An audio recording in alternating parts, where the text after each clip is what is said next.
आजकल समाज में जेंडर पर बहुत ज़्यादा चर्चा होती है। स्त्री और पुरुष के बीच क्या संबंध है? स्त्री ज़्यादा महत्वपूर्ण है, पुरुष ज़्यादा महत्वपूर्ण है? अस्मिता की बात होती है, आइडेंटिटी। और इस सब संदर्भ में हिंदू कैसे सोचता है? हिंदू का विचार क्या है? हिंदू किस दृष्टि से ये जो शब्द है स्त्री, इसको देखता है?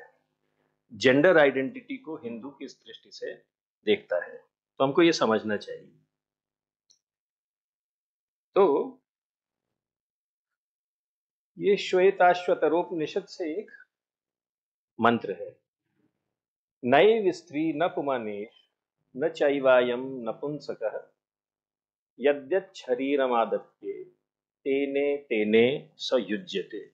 बहुत ही सरल भाषा में सीधे सीधे मंत्र दृष्टा कह रहा है कि आत्मा न तो स्त्री है, न पुरुष, और ना ही नपुंसक। यह आत्मा जो शरीर धारण कर रहा है, वो शरीर उसे उसकी पहचान दे रहा है, लेकिन आत्मा मौलिक रूप से न तो स्त्री है न पुरुष है। और उसी शरीर के धर्म को अपनाकर या तो अपने को स्त्री कहता है, या बच्चा कहता है, या बूढ़ा कहता है, या स्त्री पुरुष कहता है, इत्यादि इत्यादि। तो ये जो जेंडर आइडेंटिटी की समस्या है, उसके बारे में उसको पूरा निर्मूल तरीके से ये कि जेंडर का कुछ भारत के संदर्भ में कोई चक्कर ही नहीं है। There is no conflict in context of gender. आत्मा न तो स्त्री है, न पुरुष है, न नपुंसक है। यहां से भारत की स्त्री पुरुष जेंडर ट्रांसजेंडर जितना भी है लैंग्वेज, यहां से हमारी यात्रा शुरू होती है। अगर हम इस दृष्टि को समझें और लोगों को इस प्रकार से समझाएं, तो ये जितना झगड़ा है स्त्री पुरुष का, और स्त्री पुरुष के नहीं, भाषाई झगड़े इत्यादि इत्यादि, वो सारे समाप्त हो सकते हैं। हम नहीं समझेंगे, और ये आप छात्र छात्राएं जो हैं हिंदू स्टडीज वाले, ये आपका दायित्व है कि आप इसको समझें, आत्मसात करें और बाकी लोगों को समझाएं। ये महत्व का विषय है हिंदू स्टडीज होने के लिए। हाँ ये टाइपो हो गया होगा। तेन तेन स युज्यते जी। अब कुछ हम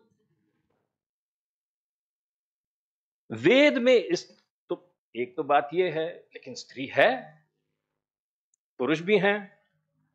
तो ये जो मरण धर्मा स्त्री है, जो शरीर जिसको हम स्त्री की संज्ञा देते हैं, उस स्त्री को भारत का चिंतन, हिंदू का चिंतन किस प्रकार से देखता है, उसके बारे में कुछ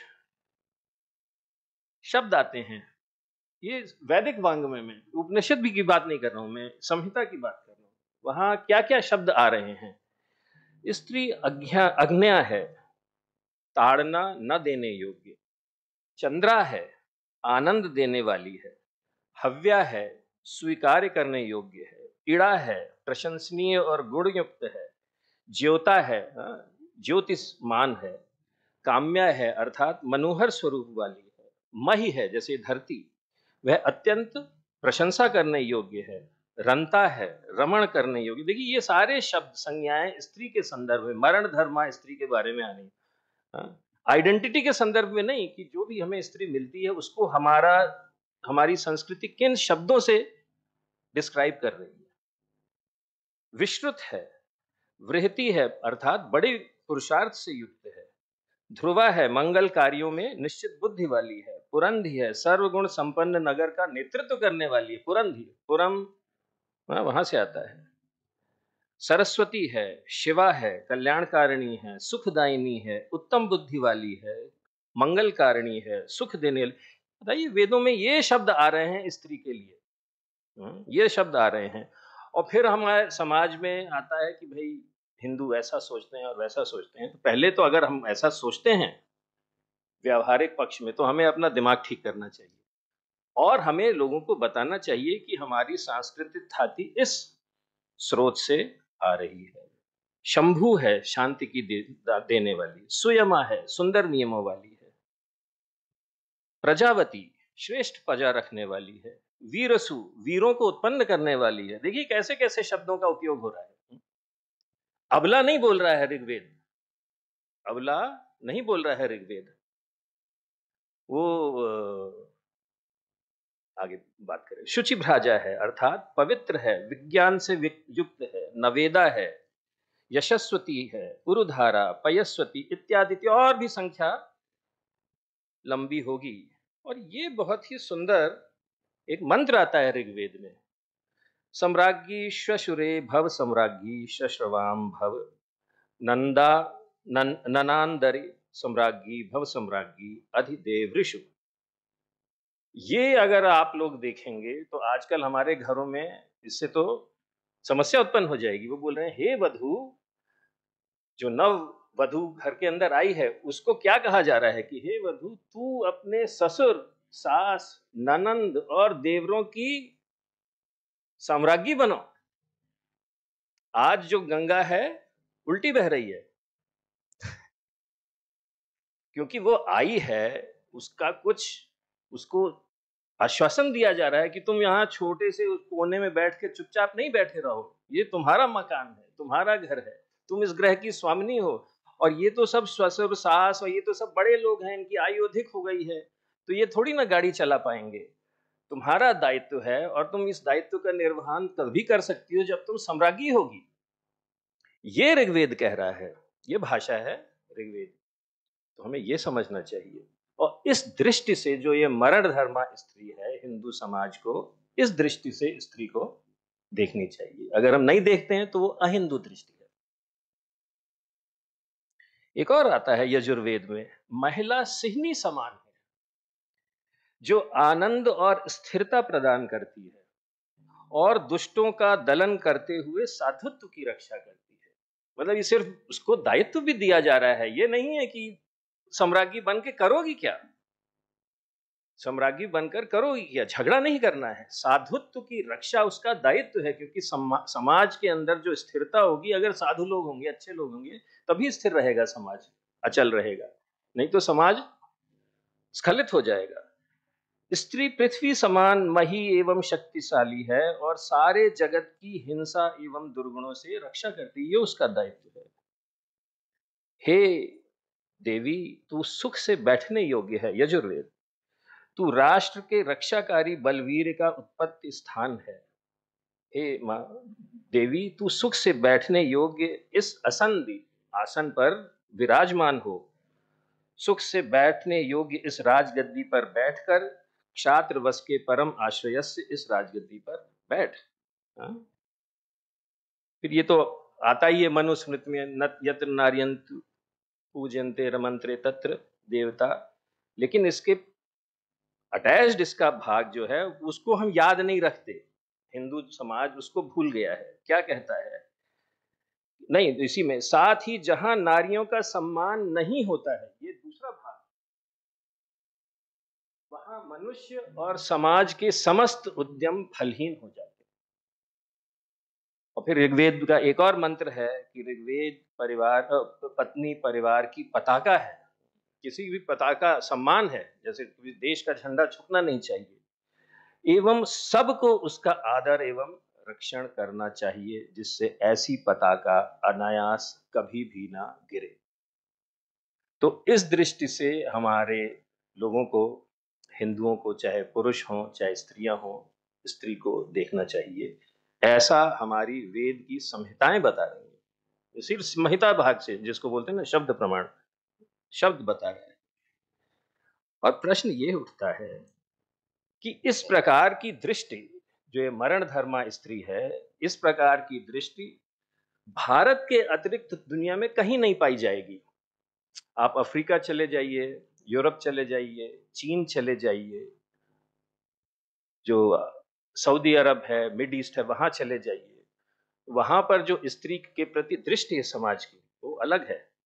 इस प्रकार की दृष्टि नहीं है। तो ऐसी क्या विलक्षण चीज है, ऐसी क्या विलक्षण बात है भारत में, भारत की संस्कृति में, जिसके कारण इस प्रकार की दृष्टि भारत में विकसित हुई।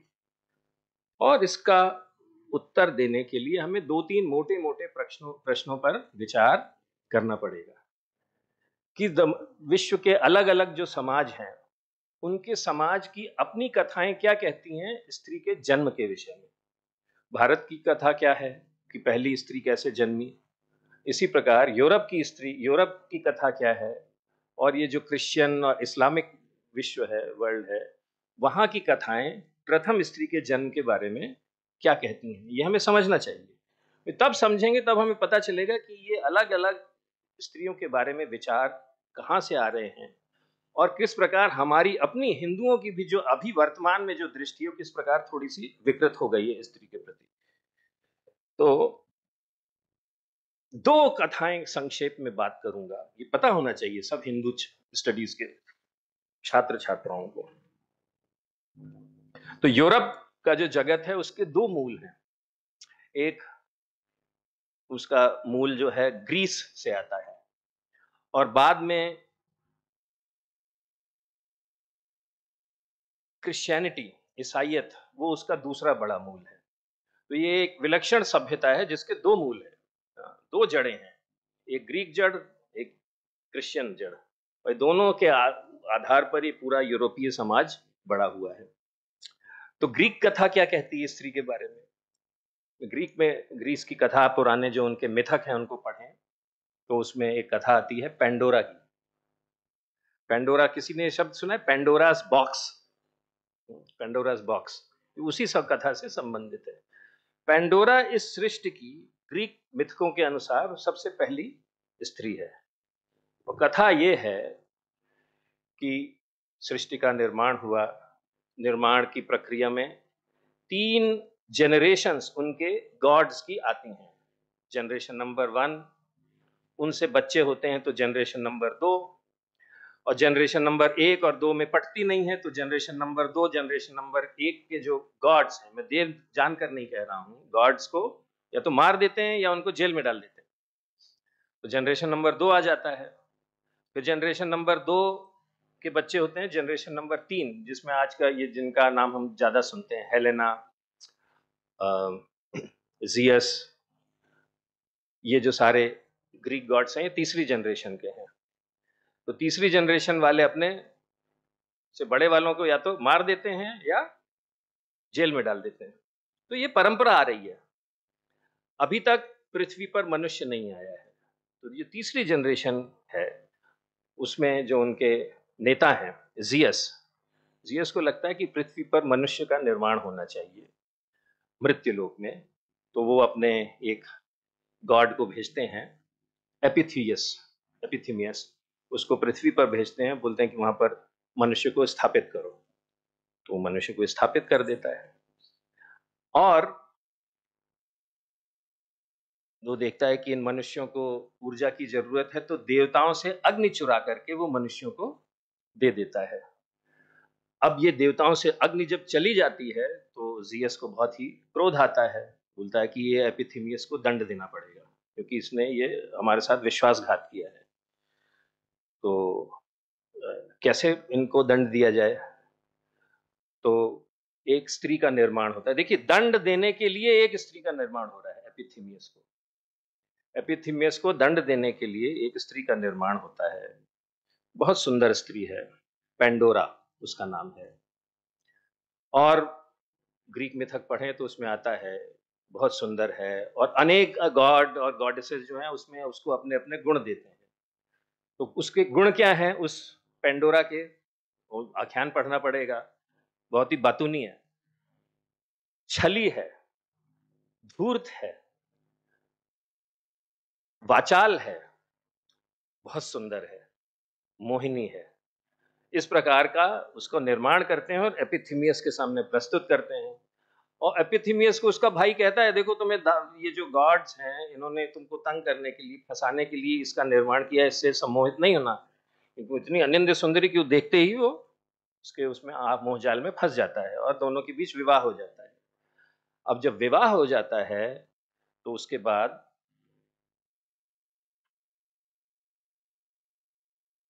जो ये गॉड्स हैं उनको एक भेंट देते हैं, आजकल भी गिफ्ट दी जाती है। उस गिफ्ट के में एक उसको एक डिब्बा दिया जाता है, पेंडोरा को, वेडिंग गिफ्ट। और उस डिब्बे में, जिसको आजकल हम मुहावरे में पेंडोरास बॉक्स कहते हैं, उस डिब्बे में दुनिया भर की जितनी बीमारियां, हिंसा, मृत्यु, गंदगी, पॉल्यूशन, ये सब उस डब्बे में बंद होता है। और पेंडोरा को दिया जाता है कि पेंडोरा, इसको कभी खोलना नहीं, बहुत सुंदर आकर्षक डब्बा है, कभी खोलना नहीं। अब ये देख कर, लेकिन ये तुम्हारे बड़े काम की चीज है, लेकिन कभी खोलना नहीं। उसको कौतूहल होता है, वाचाल होती है, बुद्धू होती है, तो खोलती है। जैसे ही खोलती है, पूरे संसार में मृत्यु, बीमारी, झगड़ा, द्वेष, ये सब प्रसारित हो जाता है। तो विश्व की प्रथम स्त्री, ग्रीक मिथक के अनुसार, हमें कहती है कि वो उसका उसका दायित्व है कि पूरे दुनिया में जो ये समस्याएं हैं वो उस स्त्री के कारण आ रही हैं। देखिए, एक दृष्टि है, this is the first way of looking at women. तो ये जो जेंडर पर बात हो रही है ना, ये वहां से आरंभ हो रही है। दूसरी जड़ क्या है? पहली जड़ है यूरोपीय की, कौन सी? ग्रीक। दूसरी जड़ क्रिश्चियनिटी। अब क्रिश्चियनिटी में स्त्री का वर्णन कैसा आता है? प्रथम स्त्री का तो गॉड है। हम अगेन उसको देव शब्द नहीं इस्तेमाल करना चाहिए, गॉड है। गॉड सृष्टि का निर्माण करते हैं, उसी निर्माण में की प्रक्रिया में पहला मनुष्य, पुरुष उत्पन्न करते, बनाते हैं, एडम या आदम। आदम को एक संगनी की आवश्यकता पड़ती है, क्योंकि वो अकेला रहता है। तो गॉड उसी आदम की पसली से निकालकर एक स्त्री का निर्माण करते हैं, उसी आदम की पसली से। तो पहली बात तो ये निकली कि वो आदमी से जन्मी है। उल्टा हो गया, माँ पुरुष को जन्म देने के बजाय पुरुष स्त्री को जन्म दे रहा है, उल्टी कथा चल रही। ये पहली बात। तो वंशावली में एडम ऊपर है और स्त्री नीचे है। दूसरी बात, उस स्त्री को जिसका नाम ईव है, या इस्लामी वांग्मय में हव्वा कहते हैं, उसमें स्पिरिट नहीं है, उसमें स्पिरिट नहीं है। स्पिरिट ही जो है वो पशु और मनुष्य के बीच भेद है। तो दूसरा अर्थ निकला कि वो सिर्फ मनुष्य के, पुरुष के की आवश्यकताओं के पूर्ति के लिए उसका निर्माण हुआ है, और उसका कोई जीवन का उद्देश्य नहीं है। ये समझना चाहिए। तीसरी चीज, वो झगड़े की भी जड़ है। और झगड़े की जड़ क्यों है? तो आगे कथा बढ़ती है कि अब ये एडम और ईव स्वर्ग में रह रहे हैं प्रसन्नता से, बहुत बड़ा उनको वहां पर उपवन है, और गॉड उनको कहते हैं कि तुम सब पूरी जगह आनंद लो। लेकिन ये जो ज्ञान का वृक्ष है, वहां पर एक विशेष वृक्ष है, इसको बोलते हैं नॉलेज, ट्री ऑफ नॉलेज। इस ज्ञान के वृक्ष का फल कभी भी नहीं चखना। ठीक है। एक दिन एक सांप आता है, और सांप बोलता है कि गॉड ने तुम लोगों को इसलिए ये भोजन नहीं चखने देता है, क्योंकि अगर तुम ये ज्ञान का फल चख लोगे तो तुम ज्ञान प्राप्त कर लोगे, और ज्ञान प्राप्त करने के बाद तुम गॉड के सदृश हो जाओगे, गॉड के सदृश हो जाओगे। तो ये गॉड जो है तुम्हारा, तुमसे ईर्ष्या करता है, चाहता है कि तुम उतने महान नहीं बनो। इनमें कौतूहल हो जाता है। और ये बात सुन करके जो ईव है, स्त्री, वो एडम को प्रेरणा देती है कि तुम जाकर वो फल खा लो। फल खा लेता है, जैसे, और फिर वो ईव भी खा लेती। जैसे ही फल खाते हैं, इनकी आंखें खुल जाती हैं। कथा है कि आंखें तब तक बंद रहती हैं, आंख खुल गई, प्रकाश आ गया, ज्ञान प्राप्त हुआ। उस समय तक वो निर्वस्त्र थे, वो इधर अपने आप को देखते हैं, अरे हम तो निर्वस्त्र हैं। लज्जा का जन्म होता है, तो वो जाकर अपने आप को पेड़ के पत्तों से ढक वक करके वापस अपना काम कर रहे हैं। संध्या को गॉड आते हैं, तो गॉड देखते हैं कि ये तो कपड़ा पहने हुए हैं, मतलब इन्होंने कुछ समस्या, कुछ मेरी आज्ञा का अवहेलना की है। पता करते हैं कि क्या हुआ, तो बोलते हैं, पता करते हैं कि ये ईव जो थी, इसने प्रेरित किया। तो 3 श्राप देते हैं गॉड, तीनों को। पुरुष को कि तुमने मेरी आज्ञा का अवहेलना की, तो तुम स्खलित होकर मृत्यु लोक पे जाकर रहो। और तुम बार बार मरोगे, तुम्हारे बच्चे होंगे, तुम वहीं मरोगे, तुम मृत्यु को प्राप्त हो।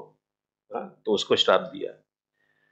दूसरा श्राप स्त्री को देते हैं, और ये ध्यान रखना चाहिए, पता होना चाहिए, बड़ा बुरा श्राप होता है। तो तुमने एक तो तुम मृत्यु लोक पर जाओगी ही और उसके वहां पर रहोगी।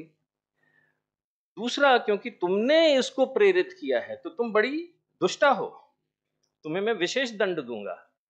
पहला दंड तो ये दूंगा कि जब भी कोई बच्चे का जन्म होगा, क्योंकि जन्म देने का काम तुम्हें निभाना है, तो तुम्हें प्रसव की पीड़ा से झेलना पड़ेगा, प्रसव की पीड़ा। तो देखिए गॉड का विचार कैसे है। तो ये प्रसव की पीड़ा तुम्हें दंड के रूप में मैं दे रहा हूं। दूसरा, ये सब बाइबल में है, तो ऐसा कुछ नहीं है कि हमारे कल्पना है, किसी भी बाइबल। तीसरा श्राप है, क्योंकि तुमने मेरी अवहेलना नहीं की, तो अब से तुम पुरुष के अधीन रह करके, उसकी आज्ञा मान करके उसकी निरंतर सेवा करती रहोगी। ये 3 श्राप मिलते हैं। तो यूरोपीय जगत के जो दोनों मूल हैं, उन दोनों मूल से यूरोपीय मन को बस यही शिक्षा मिलती है कि स्त्री निकृष्ट है, डोमिनेट करने के लिए है, बुरी है, माया महा ठगनी हम जानी। ये विचार भारत में भी आ गया, वहीं से इंपोर्ट होकर, माया महा ठगनी हम जानी, निर्गुण तिरगुण फांस लिए कर डोले मोली मधुली मानी। तो इस प्रकार से ये जो विचार है ये भारत में आ गया। तो ये कथा हमको समझनी चाहिए कि जो वास्तविक आजकल की अवधारणाएं हैं हिंदू स्टडीज के छात्र छात्राओं, क्योंकि हमें दूसरों के बारे में पता होना चाहिए ये कहां से आ रहा है। अब प्रश्न ये उठता है कि भारत में स्त्री का जन्म कैसे होता है, भारत में पहली स्त्री का जन्म कैसे होता है, क्या वो भी इसी प्रकार का वर्णन है कि कोई एक है फिर उसको श्राप मिल गया है। तो इसमें 2-3 मोटी मोटी कथाएं हैं, संक्षेप में बताऊंगा। पहली कथा आती है बृहदारण्यक उपनिषद से। ये तो हमने बात कर ली है, तो इस पर समय के कारण हम ज्यादा इस पर बात नहीं करेंगे, ये मैं स्किप करूंगा। तो एक कथा पहली आती है बृहदारण्यक उपनिषद से, कि जब सृष्टि आरंभ होने वाली थी, तब उस समय सृष्टि में मात्र ब्रह्म है। ब्रह्म संस्कृत वांग्मय में ना तो पुल्लिंग है ना स्त्रीलिंग है, उभय लिंग में उसकी प्रस्तुति होती है। उभय लिंग में तो दोनों जेंडर्स उसमें समाहित हैं, और मात्र ब्रह्म है तो ब्रह्म को एकाकी भाव लगता है, एकांतता होती है, तो उसको दूसरे की इच्छा जागृत होती है, दूसरे की इच्छा जागृत होती है। और जैसे ही दूसरे की इच्छा जागृत होती है, तो वह ब्रह्म जो है वो 2 भाग में प्रस्फुटित होता है, फट नहीं जाता है, प्रस्फुटित होता है। और उसमें एक वर्णन आता है बृहदारण्यक उपनिषद में कि जैसे मटर का दाना जब प्रस्फुटित होता है तो वो इस प्रकार से होता है, वो ऐसे नहीं होता है, ऐसे 2 निकलती ना, उसमें 2 पत्ते निकलते हैं। तो एक पत्ता बृहदारण्यक उपनिषद कहता है ये पति है, पुरुष, और दूसरा पत्ता पत्नी है, स्त्री।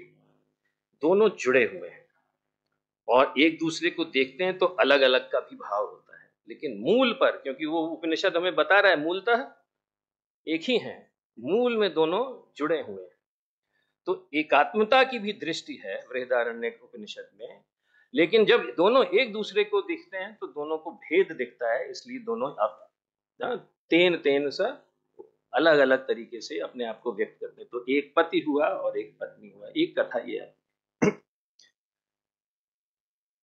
यही चीज कि हम अंततः एक हैं, भारत में अलग अलग समय पर अलग अलग महापुरुषों ने बताया है। तो ऐसा नहीं फिर सिर्फ पढ़ा दिया गया, ये अवधारणा हमारे ऋषियों मुनियों और लोगों ने भी आत्मसात कर लिया। इसका 1-2 उदाहरण दूंगा। पहला उदाहरण आता है ऋग्वेद में ही। अम्भृ ऋषि हैं, उनकी बेटी है अम्भृणी। अम्भृणी से लोग पूछते हैं कि आप बताइए आप कौन हैं, आप कौन हैं, आपकी क्या आइडेंटिटी क्या है। This is what she is being asked, आप अपनी आइडेंटिटी बताओ। आज के संदर्भ में कोई बोलेगा तो बोलेंगे कि हम पाकिस्तानी हैं, या अमेरिकन हैं, या तो जेंडर या राष्ट्र के आधार पर आइडेंटिटी बताएगा, या जेंडर के आधार पर आइडेंटिटी बताएगा, या भाषा के आधार पर हम तेलुगु हैं, हिंदी भाषी। लेकिन अम्बरिणी का जो उत्तर है वो बोलती है कि मैं ये सब के चक्कर में नहीं हूं, अहम ब्रह्म स्वरूपिणी, मैं ब्रह्म हूं। वहां से शुरू करती है कि मैं ये इस क्षेत्र के उसमें और इसमें छूटे अपने आप को संकुचित दृष्टि से वो नहीं देखती है। वो बोलती है कि मैं सर्वम हूं। अहम रुद्रे भीर वसु, तो ये आप बता रहे हैं मैं रुद्र हूं, वसु हूं, आदित्य हूं, विश्व देवे हूं। देखिए, मित्र, वरुण, अग्नि, अश्विनों को धारण करती हूं, सोम हूं। तो ये वाक्सूक्त ऋग्वेद में आ रहा है, वहां से है। जो यजमान सोमरस हेतु उत्तम भविष्य देकर यज्ञ करता है, उसे मैं ही यज्ञ फल रूप धन देती हूं। तो यह जो बालिका है, और ये बालिका है, कोई बहुत बड़ी 50 साल 60 साल की नहीं, ये बालिका है, उसकी परिपक्वता इतनी गहरी है, वो ब्रह्म को समझ रही है, ब्रह्म स्वरूपा बन चुकी है। वो बता रही है कि मैं ही ब्रह्म हूं, यही बता रही है वो। अहम राष्ट्रीय संगमनी वसु नाम चिकितुषी प्रथमा यजनिया नाम, मैं ही सारे जगत की स्वामिनी हूं, सबको धन देती हूं, क्योंकि वो अपने आप को सबके साथ एकीकृत देख रही है, भिन्नता नहीं देख रही है। मैं ज्ञानवती हूं, यज्ञ के देवों में मुख्य हूं, ऐसी मुझको जो बहुत से रूपों में विद्यमान है, अलग अलग तरीके से जो विद्यमान है, सर्वत्र है, उसी मुझ का देव लोग अलग अलग प्रकार से वर्णन कर रहे हैं। और ये आगे चलता रहता है। और इसी उत्तर में वो अपना दायित्व भी बता रही है कि मैं कौन हूं, ये तो बता दिया। और आगे इस सूक्त में वो कह रही है, अहम रुद्राय धनुरा तनोमि ब्रह्मद्विषे शर्वे हंतवा उ, कि मेरा काम छोटा मोटा नहीं है। पूरे सृष्टि में जहां भी द्वेषी असुर हैं, जो ब्रह्म से द्वेष कर रहे हैं, उनको समाप्त करने के लिए हंतवा उ, मैं रुद्र के धनुष पर प्रत्यंचा चढ़ाती हूं। पिनाक धनुष जो है शंकर जी का, उस पर मैं प्रत्यंचा चढ़ाती हूं। मैं नहीं रहूंगी तो चढ़ाएगा कौन? ये दायित्व वो बता रही है कि मेरा है ये दायित्व। तो हिंदू समाज में व्यक्ति का जो मूल दायित्व है वो यही है, धर्म की रक्षा करना, और जो अधर्म के लिए वो है उसको नष्ट करने के लिए रुद्र के धनुष पर प्रत्यंचा चढ़ाना, ये हिंदू समाज के हर व्यक्ति का दायित्व है। और वो बता रही है एकदम, ये नहीं कह रही है कि जो इसकी पूजा नहीं करते उसको हम समाप्त कर देंगे, उसकी पूजा नहीं करते उसको समाप्त, उसकी बात नहीं है। जो ब्रह्म द्वेषी हैं, अर्थात जो दुनिया भर में एकात्मता की दृष्टि ना रखते हुए हर जगह हिंसा फैलाते हैं, उन हिंसक असुरों का वध करने के लिए मैं पढ़ाती हूँ। कोई रैंडमली किसी उस इधर उधर के व्यक्ति को नहीं, मतलब तो ये कर्तव्य मैं बता रही हूँ, और मेरा स्वरूप तो ब्रह्म जैसा है। और फिर ये आगे कथा चलती जाती है, उस पर हम समय के कारण ज्यादा बात नहीं करेंगे। यही उत्तर, देवी नवरात्रि का समय है, तो देवी देव्यथर्व शीर्ष उसमें स्तुति है देवी की। उसमें भी देवता आकर पूछते हैं, हे देवी आप कौन हैं, अपने आप को बताइए। वो पहला शब्द वाक्य यही बोलती हैं, अहम ब्रह्म स्वरूपिणी। और फिर ये उसके आगे के कुछ भाग हैं, क्रतु में हूं, यज्ञ में हूं, स्वधा में हूं, औषधि में हूं, मंत्र में हूं, धृत में हूं, इत्यादि इत्यादि। तो वही उत्तर देवी फिर से बता रही हैं। तो ये देवी का जो स्वरूप है वो ये स्वरूप है। तो इसी को आगे और विस्तार से वर्णन है।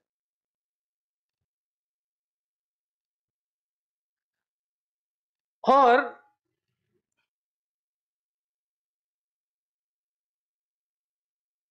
नहीं, तो ये तो गीता से आ गया। हाँ, ये गीता से आ गया। तो देवी अथर्व शीर्ष में भी यही आता है, अहम ब्रह्म स्वरूपिणी। और यही प्रश्न गीता में अर्जुन बोलते हैं कृष्ण से।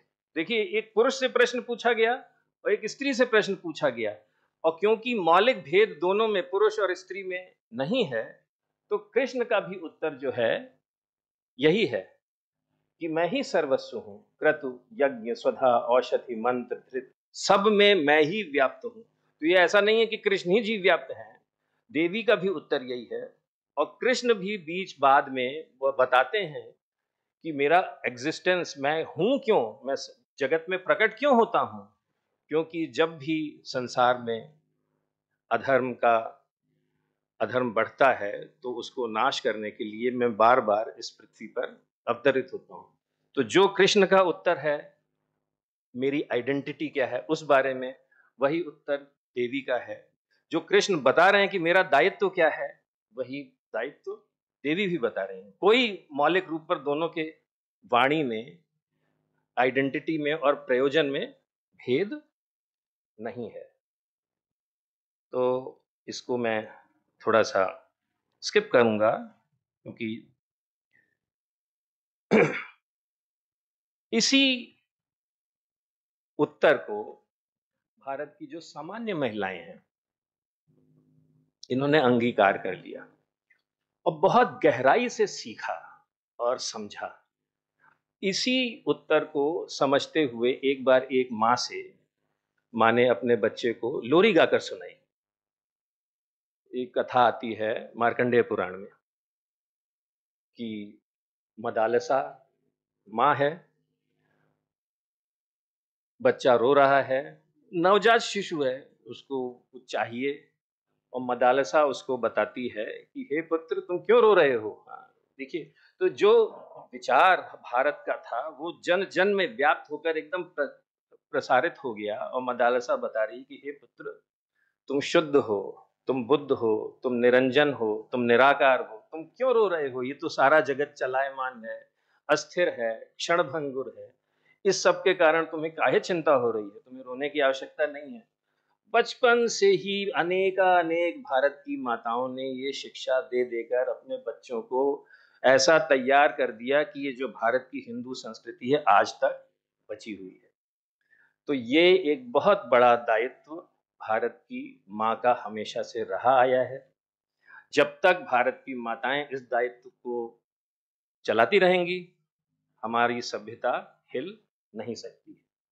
जिस दिन हमारी माताएं इस दायित्व को भूल जाएंगी तो हम समाप्त हो जाएंगे। तो यही बता रही है मदालसा, देखिए, हाँ, कि शुद्धोसी बुद्धोसी निरंजनोसी संसार माया परिवर्जितोसी। मार्कंडेय पुराण में एक तरह लोरी है, लोरी है, शायद भारत विश्व की प्रथम लोरी होगी। तो कभी समय मिले तो गूगल करिए और पढ़िए, बहुत सुंदर लोरी है।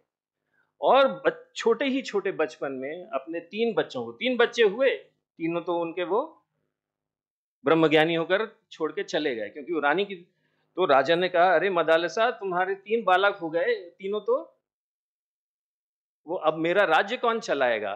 तो मदालसा कहती है, ठीक है, अब जो चौथा बालक होगा उसको मैं बोलूंगी कि पहले तुम राज्य चलाओ, और जब बुढ़ा जाओगे तब ये ब्रह्म ज्ञान के रास्ते पर जाना।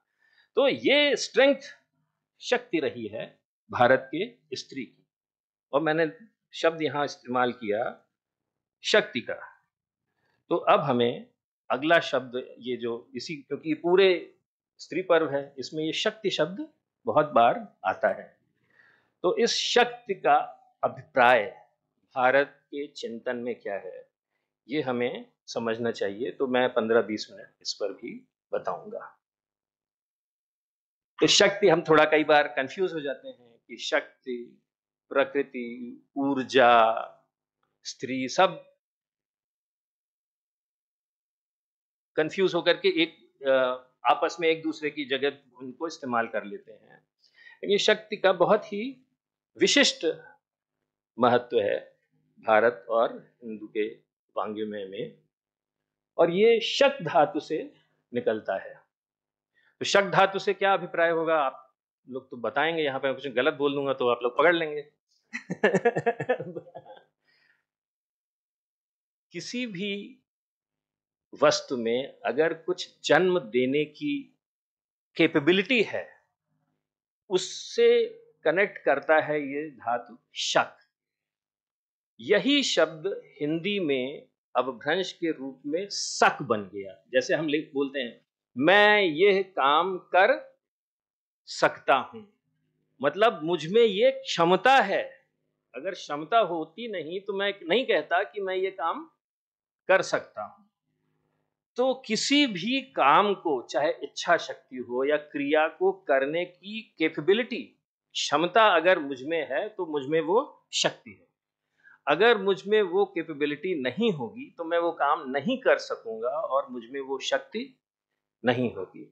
ये इसका मूल अर्थ है, ये इसका मूल अर्थ है धातु के हिसाब से। और इसी को विस्तार से हमारे वैदिक और पौराणिक व्यांग्मय में समझाया गया है। थोड़ा उस पर विचार करते हैं।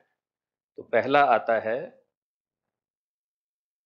ये तो शिव पुराण का हम उल्लेख करते हैं। तो शिव पुराण में आ रहा है कि सृष्टि का उद्भव होने वाला है, प्रलय हो चुका है और उसके बाद अब नई सृष्टि का जन्म होने वाला है। सब कुछ नष्ट हो गया है, सब तरफ अंधकार है, सूर्य नहीं है, नक्षत्र नहीं है। हाँ, ये सब शिव पुराण से आ रहा है। न चंद्र है, न रात है, अग्नि इत्यादि इत्यादि ये सब नहीं है।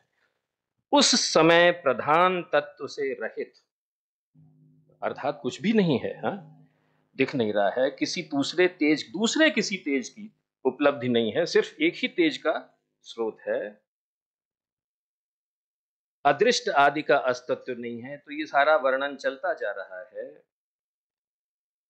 सूची भेद अंधकार हर तरफ फैला हुआ है। उस समय तत् सत ब्रह्म, इसमें तीन शब्द आ रहे हैं, तत् सत और ब्रह्म।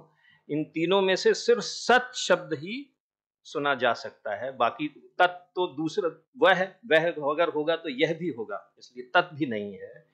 सत सुना जाता है, एकमात्र वही बचा हुआ है, शेष है। और उसी सत को बता रहे हैं योगी जन अपने हृदय के आकाश में निरंतर देखते रहते हैं। यही आगे वर्णन हो रहा है। अब तो ये सृष्टि जब आरंभ हो रही है उस समय का वर्णन आ रहा है। ऐसा ही वर्णन जो है नासदीय सूक्त ऋग्वेद में है सृष्टि के आरंभ का, और यहाँ पर शक्ति का उल्लेख आना शुरू होता है नासदीय सूक्त में, वो मैं दिखाता हूँ। तो इस ऋषि और देवता, इस पर हम बात नहीं करेंगे। तो नासदीय सूक्त क्या कह रहा है? न सत असत था, न सत था, न लोक था, व्योम के परे जो कुछ भी था वो भी नहीं था। किसने ढका था, कौन कैसा था, अगाध और गंभीर शर्मन अंभ क्या था। शर्मन और अंभ, देखिए यहाँ एक अंभ का, अंभ, मां, जल, तप, तीनों उसमें अर्थ में आते हैं। अंभ इस तीनों में, तो यहाँ माँ का संदर्भ आना शुरू होता है। न मृत्युरासीद मृतम न तर्हिरात्र्या आसीद प्रकेता, न मृत्यु थी न अमृत था। और उस समय जो वह था, जो भी था, उसको हम परिभाषित नहीं कर पा रहे हैं, वो स्वधा के साथ, स्वधा के साथ एक युक्त था। अकेला नहीं था, वो एक युक्त था, स्वधया। इसी स्वधा का उल्लेख हमारे पुराणों में एक देवी के रूप में आता है। और स्वधा को किसकी पत्नी कहा जाता है, किसी को पता है? पुराणों में पितरों की पत्नी, पितरों की पत्नी स्वधा मानी गई है।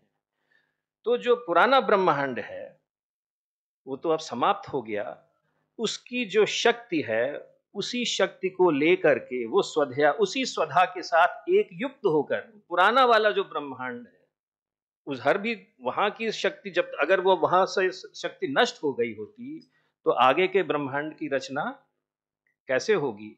तो वही जो तत्व है, वही ब्रह्म, उसी पुरानी वाली शक्ति स्वधा के साथ युक्त होकर के आगे की रचना करने के लिए तत्पर हो रहा है। वायु रहित दशा में भी वह स्वधा के साथ एकम, तो वो दो नहीं है, जैसे वो ऐसे बात हो रही ना, एकम है, वह भी अन्य कुछ भी नहीं। आगे देखते हैं। आरंभ में अंधकार गूढ़ अंधकार से आच्छादित था, सर्वत्र सलिल था, और फिर से स्वधा का उल्लेख आता है। तो उस समय उसको इच्छा होती है तत्व ब्रह्म को सृष्टि की रचना करें, और कामस्तदग्रे समवर्तताधि मनसो रेतः प्रथमम यदासीत। इस प्रकार काम मन का प्रथम बीज बनता है,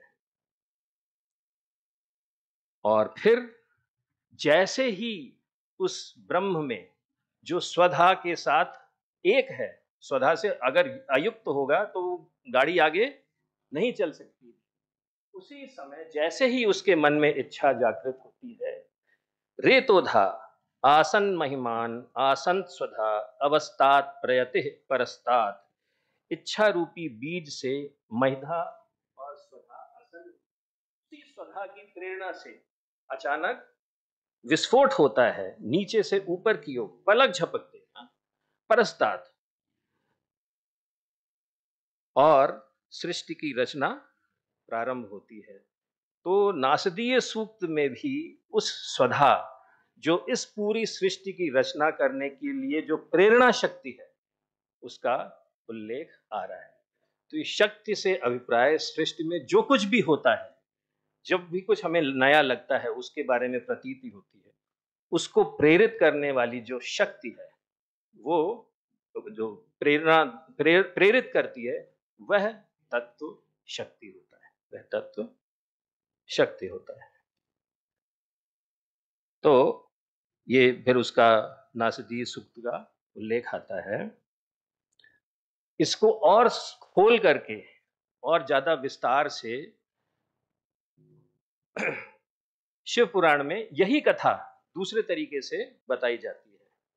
तो कह रहे हैं सृष्टि के आरंभ की बात हो रही है कि कुछ नहीं है, और उस समय जो अद्वितीय था उसको दो होने की इच्छा हुई, दो होने की इच्छा हुई, और जैसे ही इच्छा होती है इस पूरे ब्रह्म, उसके पहले अरूप है, जैसे ही इच्छा होती है सृष्टि में रूप का आविर्भाव होता है। और ये देखिए बोलते हैं अमूर्तेन स्वमूर्तिश्च तेना कल्प स्वलीलया सर्वैश्वर्य गुणोपेता सर्वजनानमयी शुभा।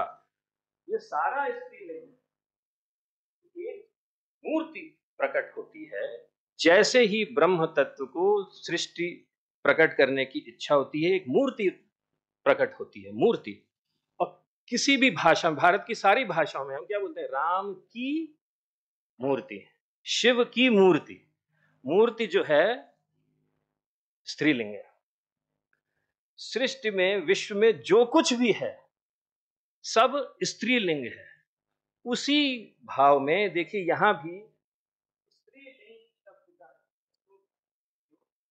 हो रहा है, स्त्रीलिंग शब्दों का ही उपयोग हो रहा है। सर्वगा, वह मूर्ति कैसी है, सर्वगा है, सर्वज्ञ नहीं है, सर्वगा, सर्वरूप नहीं है, सर्वरूपा है, सर्वत सर्व कारिणी सर्वैक वंद्या सर्वाद्या सर्वदा सर्व संस्कृति, सब जगह स्त्रीलिंग ही का उपयोग हो रहा है।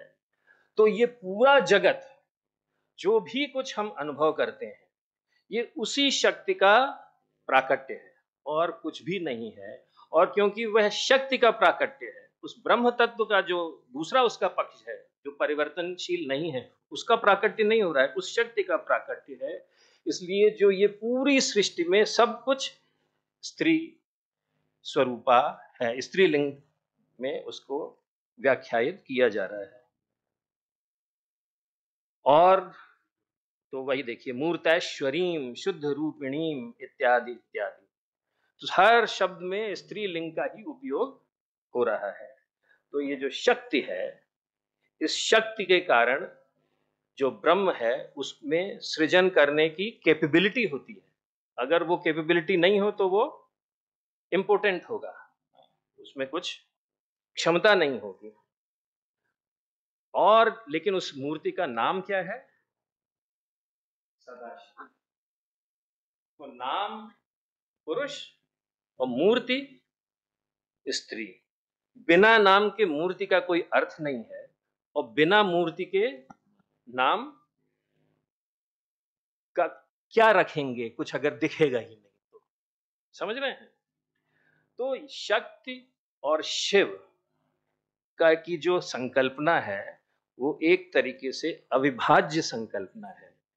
जैसे आप हम लोगों के वाङ्मय में आता है, तो ये सब हम जितने भी गुण हैं, वो स्त्रीलिंग और नाम पुल्लिंग, नाम और रूप का यही भेद आता है। और ये जो स्त्री और पुरुष के बीच में दार्शनिक आधार पर, नचिकेता तिवारी और कोई लड़की या स्त्री के बारे में बात नहीं हो रही है, ये दार्शनिक आधार पर जो ये भेद है, ये अंग और अंगी, जैसे वो एडम और ईव, ईव एक तरीके से उसकी अंगी है, उसके नीचे है, वैसा संबंध नहीं है, ये अभिन्न संबंध है। एक के बिना दूसरा नहीं हो सकता है। ये जो दो पत्ते होते हैं, इस पत्ते के बिना ये पत्ते का कोई अर्थ नहीं है, इस पत्ते के बिना इस पत्ते का कोई अर्थ नहीं है। सृष्टि की जो रचना होगी, दोनों पत्तों के आधार पर ही आगे गाड़ी बढ़ेगी। तो ये अभिन्न अभिन्न संबंध है, इसमें भेद हो ही नहीं सकता। लेकिन एक दो पक्ष है, एक पक्ष इच्छा कर रहा है और जिसकी प्रेरणा से ये सब कुछ हो रहा है, वो शक्ति की प्रेरणा से हो रहा है। तो ये शक्ति जो शब्द है, इस संदर्भ में समझा जाना चाहिए। यही कहानी देवी भागवत पुराण में आती है। संस्कृत के ये जो श्लोक हैं, इन पर हम कम बात करेंगे, लेकिन कथा ये है कि एक बार फिर से सृष्टि तो बार बार निर्मित होती रहती है, तो सृष्टि का निर्माण होना था। तो ब्रह्मा विष्णु महेश का प्राकट्य हो गया और ये शक्ति को भूल गए, और इन्होंने बहुत प्रयास कर लिया शक्ति को, मतलब सृष्टि को आरंभ करने के लिए। और कई बार उन्होंने से कार में अपना, कई बार चलाते हैं ना इंजन, स्टार्ट नहीं हुआ। कई बार इन्होंने स्टार्ट किया चाबी घुमाने की, वो स्टार्ट नहीं हुआ। तो बड़े दुखी हो गए ब्रह्मा विष्णु महेश, भटकते रहे व्योम में, और भटकते भटकते एक जगह पहुंचे, तो वहां देखा कि एक बहुत ही सुंदर स्त्री बैठी हुई है, उसके चारों तरफ बहुत सारी अनंत स्त्रियां हैं, और गीत चल रहा है, संगीत चल रहा है, बहुत ही रम्य वातावरण है। तो वहां जाकर के इन्होंने वो बोली, आप लोग क्यों आए हैं मेरे पास? तो उन्होंने कहा, अरे हम तो ये सृष्टि आरंभ करना चाहते हैं, शुरू ही नहीं हो रहा है, तो बताइए क्या करें, हमें तो समझ में नहीं आ रहा, अगर आपको पता हो तो बताइए। तो वहां वो जो स्त्री है, वो बोलती है, देखिए आप मुझको भूल गए, और जब आप मुझको भूल गए तो आपसे शक्ति चली गई, और जब व्यक्ति से शक्ति चली जाती है, रुद्र से शक्ति चली जाएगी, तो उसको रुद्रहीन नहीं कहा जाएगा, उसको शक्तिहीन कहा जाएगा।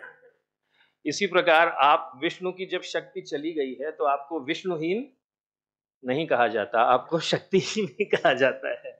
और ब्रह्मा को भी ब्रह्माहीन नहीं कहा जाता है, आप शक्तिहीन कहा जाता है।